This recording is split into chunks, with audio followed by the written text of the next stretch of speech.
as needed. We now come to the leader of the SNP, Ian Blackford.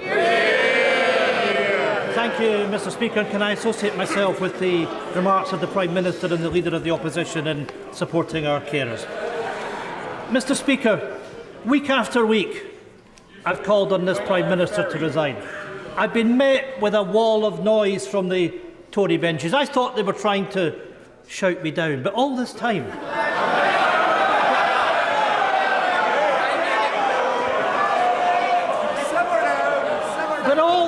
Mr. Speaker, it turns out that 41% of them have been cheering me on. Because, Mr. Speaker, let's be clear, at least the numbers don't lie.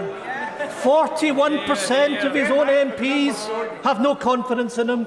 66 of MPs across the House don't support him, and 97% of Scottish MPs want the Minister for the Union shown the door.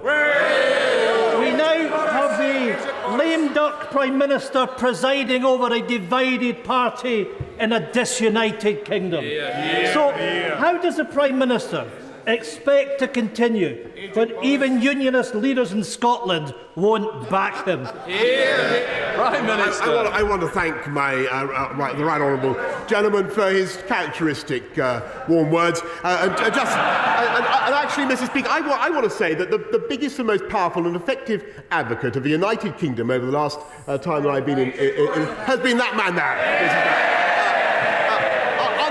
I don't know how long he's going to last here as leader of the SNP, the Scottish Assembly. Long may he rest in place, Mr. Speaker. He is the Araldite that's keeping our kingdom together. I thank him for what he's doing. Blackford. Well, I can say to the Prime Minister,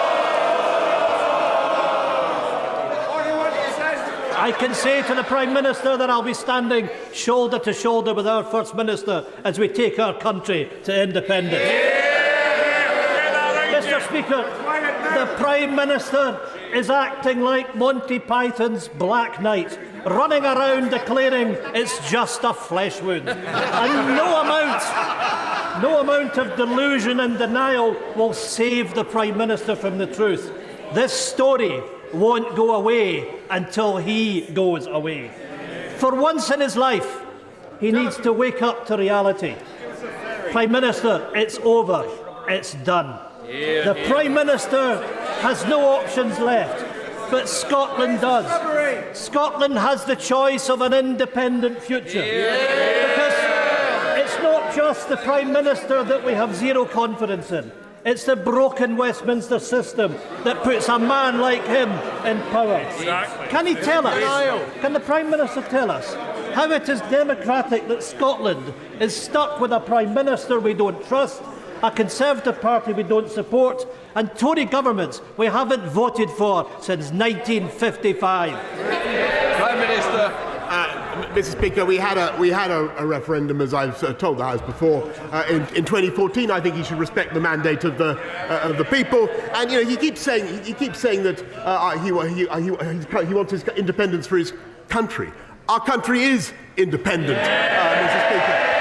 Our country is independent. He tried 48 times to reverse it to the leader of the opposition.